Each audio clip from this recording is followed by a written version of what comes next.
So we're moving towards a world where when you have assets that are on platform, in the form of a US dollar, we'll be able to hold those in the form of a fully US Treasury-backed digital dollar or stablecoin we issue out of Dakota.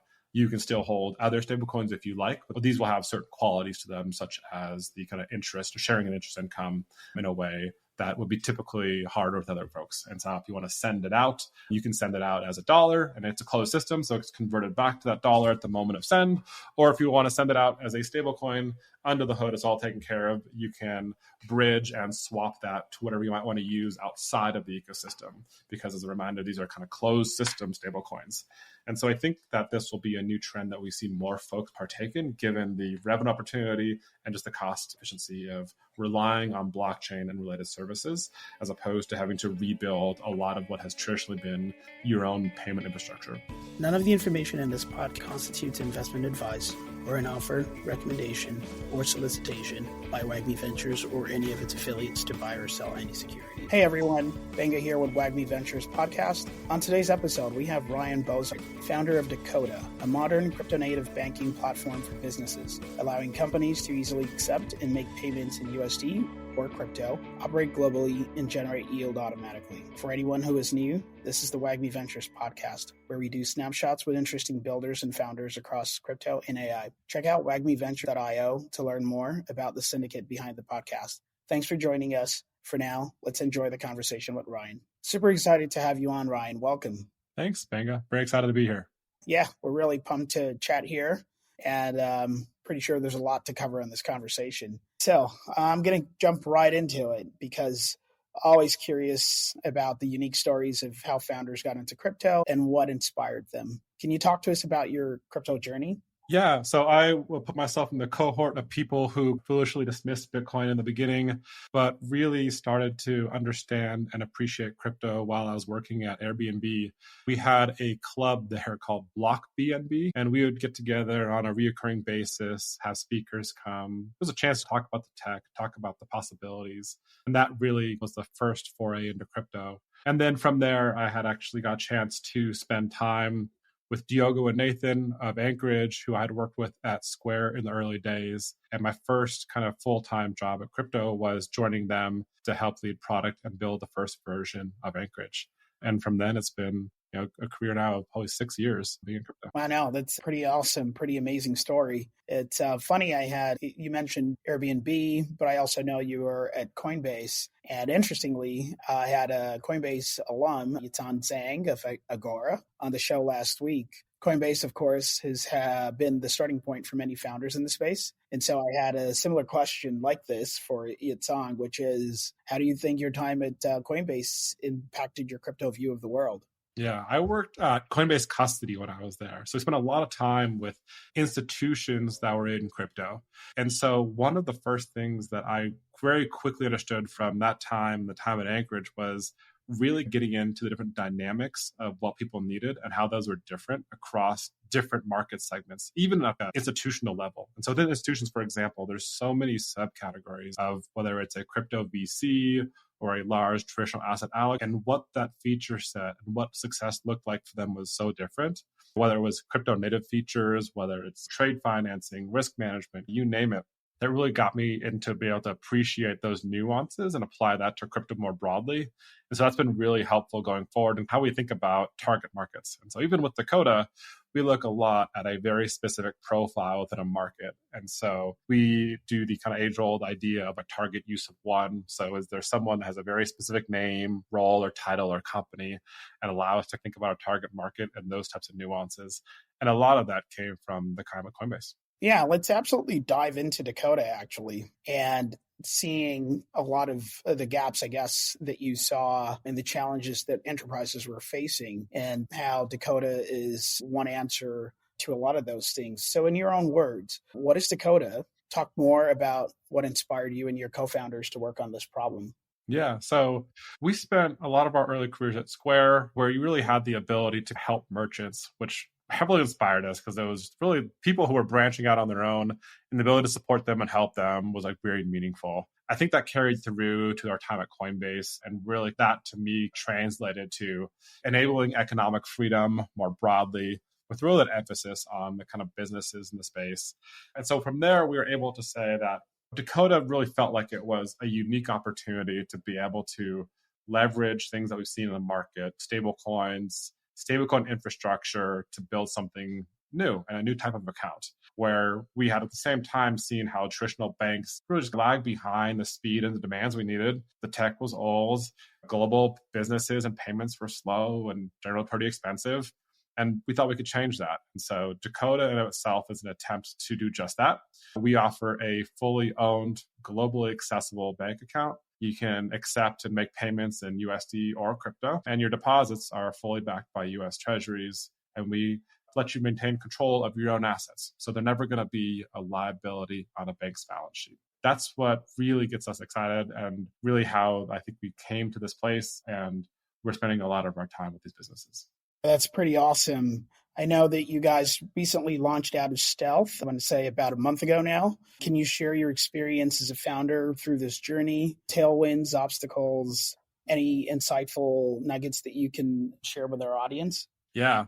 Building in the space, I would describe it as equally part rewarding and at times very hard, but it's been a great journey. So we spent about 9 months building. We actually took on our first paying customers in January in a private beta, and worked with those 24 or so customers up until July. And so we spent almost 7 months with them, working very closely with them, iterating on the feedback and really building the right version of the product, which then we felt was allow us to come out of stealth, which was just last month. And so I think the thing that really means a lot to us was having that period of time where we could spend what was oftentimes multiple calls and even in a given week with a team to really understand what they needed, their use cases, how they were getting value out of the product, where they were not getting value out of the product. And that was something that I look back on as something that is incredibly important. And we joke internally that you better like your target market because you spend a lot of time with them. And that's the same we see today. So even with this kind of broader launch, we have a lot of touch bases with our customers, everything from dedicated Slack channels, Telegram, you name it. And in terms of the tailwinds that we see, I think that was one of them, just having that kind of close relationship with those early customers. But I do see more broadly in crypto, just the education appears to be growing, especially around stablecoins, not just what they are, but how they're backed, how that's useful. There's, I think, 2 other kind of macro tailwinds in terms of the desire for folks to retain control of their assets, the importance of things being on-chain. That's been more prominent this last couple of years here. And then on challenging, I mean, there's plenty of things that are challenging. I think one of the big ones is we emphasize, and through our own kind of past employers have seen the value of creating a culture and team building. And we spend a lot of time on that, but that's always going to come for an early stage startup up to the time that you could be spending with building features or talking to customers even. And so being able to allocate that time appropriately has been one of those things that's I would describe as challenging, but also rewarding in the same ways. Now, I love how you talk about the iterative piece of the journey, going through private beta, and then also thinking of building a stronger company from a culture perspective. Hey, everybody, quick thing here. We're excited to announce WAGMI Advisory, your home for all things fundraising, hiring, and partnerships. This is all about supercharging your project with the WAGMI network, consisting of over 20,000 executives, investors, and builders in crypto, all ready to come alongside your project to help it succeed.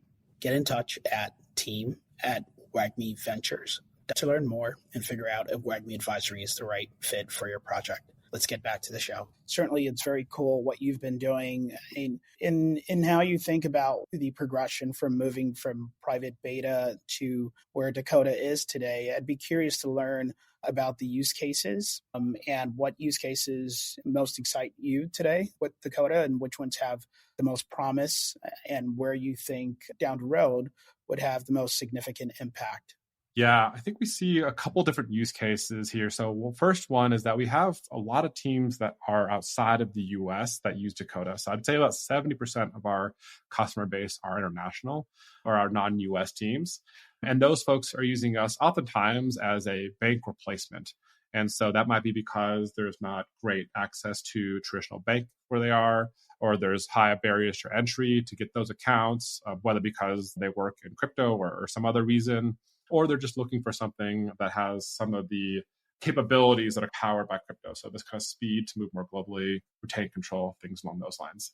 And so for those folks, we get very excited about being that bank replacement, really managing their corporate treasury. And so we provide them with things like access to US dollar rails, access to generating yield, just like you would in a traditional account, reporting, a kind of growing number of back office automations. And that's one area where we spend a lot of time, has been really fulfilling working with those teams and be able to really support teams that otherwise didn't have great kind of banking options for a number of reasons. And that, again, can become your geography, where you're located. That can be because your founder's nationality, any number of reasons. It can be because your kind of industry, whether it's crypto or something else. And that is very fulfilling because of the kind of ability to impact those teams and support them and help them focus on what they should be doing, which is building their products and services. And the other one is we have folks that are using Dakota as more of a supplement to a larger kind of treasury management stack. And so these are folks that might have a traditional bank account, but they're going to use Dakota for a kind of number of different use cases that aren't well served by that traditional account. So some of those can be things like diversifying institutional risk, access to yields, again, coming back to global payments. We can move things around the world in a way that others cannot. So one good example of that is if you are going to make a payment that's going across the world, that might go through, oftentimes in a traditional bank, 3 to 5 intermediary steps, oftentimes called like corresponding banks. Each of those steps require settlement and time. And so that's why it oftentimes takes 5 to 7 days or longer to make a payment that's going to go across multiple continents. With Dakota, because we're holding these as stablecoins that are internet native and global in nature, when you tell me where the recipient is going, I can then choose the most local bank partner. So if it's going to, let's say, Spain, I can choose a bank partner that is ideally located in Spain, or in worst case scenario, located in the region. And so that becomes a local transfer. And so you might only go through one bank, so one initiating bank to recipient bank, as opposed to have to go through 3 or 5 or more. And so those are some of the use cases that we've seen and we're really excited about. We keep seeing more every day, but if I were to narrow it down, I'd say global payments and then kind of corporate treasuries are the 2 big ones. Yeah, no, this is pretty fascinating because you absolutely are able to essentially streamline and dumb down what that process looks like until transferring value at the speed of the internet. That's extremely innovative. I think of Dakota and I think of some of the, I don't call it perils, but some of the issues that have happened in the industry and for banking is I think of the value that Dakota is bringing today. Do you see Dakota as sort of like the savior of the industry from a crypto Rails perspective, post-Signature and Silvergate? I like to think that we're one of the options that are available to folks these days. So I'm in the mindset that like we want to build the best possible product and be able to solve the growing number of problems that we all face within the crypto industry. Also very much believe in the idea of the rising tide. And so I think we need more people building in the space. We definitely are an alternative to some of those folks you mentioned. And we have a lot of folks that, whether it's they had bad banking experiences in the past, or they maybe were even recently debanked from an institution, and they come to us, and it's very rewarding to be able to help those folks out. But that being said, we're still such an early stage this industry, all of us working in it, that we kind of welcome folks that are helping others solve even similar problems or want to solve problems alongside us, because there's a lot more to do. And it's going to be solved by more than one company. And so in that regard, I think that we all together can be that next iteration or next generation where those folks before us maybe have had troubles. No, that's a fair point. It is a fairly large industry and market. So it makes sense that there will be more than one player to solve the issues. I'm just going to switch gears here a little bit and talk about one of your tweets, your most recent tweet on the future of stablecoins, since it's a big part of the value prop here. You talked about it as being a 3-part story with their respective impacts. So the pioneers, the innovators, the specialists. Can you unpack for us here what that is and where Dakota comes into the mix? Yeah. So this came from a conversation that I was having with kind of a fellow founder friend who also has a company in crypto. And we were discussing stablecoins and just how that ecosystem has evolved over time. And the way that we were talking about it was just breaking it into these kind of waves of these pieces, where you had this first wave of pioneers. And these are folks like USDT and USD. They oftentimes are described as having first mover advantage, and they clearly have strong brand recognition, and they grew rapidly in turn. And so a lot of the growth, if you look at just the kind of market cap of stablecoins in general, and the market cap of these industries, they're just massive. And that kind of led to this next wave where you saw what could describe as the innovators. But these are really folks that are sometimes marked as being yield generating stablecoins. And so there are projects out there today that are distributing the revenue that they generate from holding the US treasuries or the other assets back to the end user as a way to grow market share. And so we see those across the industry in a number of forms of fashion. You mentioned like Agora earlier, you see Mountain Protocol as well, but these are really interesting kind of and being the next wave of how stablecoins are issuing and being operated. And part of the bet here is that over time, we'll see some of these pioneers need to compete with them more directly by doing something similar.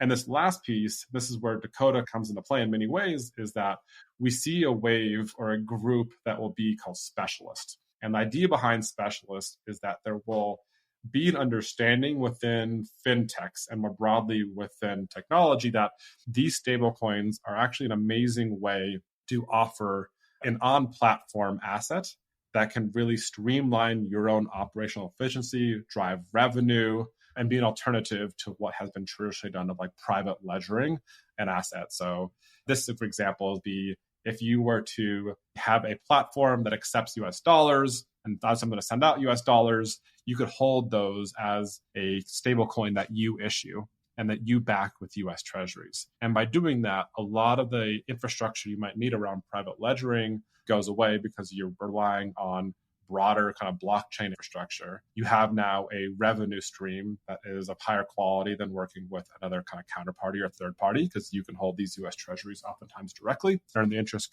income from them, and you can decide to share that back out to your customers as well. And that's really the approach that Dakota is starting to take. So we're moving towards a world where when you have assets that are on platform, in the form of a US dollar, we'll be able to hold those in the form of a fully US treasury backed digital dollar or stablecoin that we issue out of Dakota. You can still hold other stablecoins if you like, but these will have certain qualities to them, such as the kind of interest or sharing an interest income in a way that would be typically harder with other folks. And so if you want to send it out, you can send it out as a dollar, and it's a closed system, so it's converted back to that dollar at the moment of send.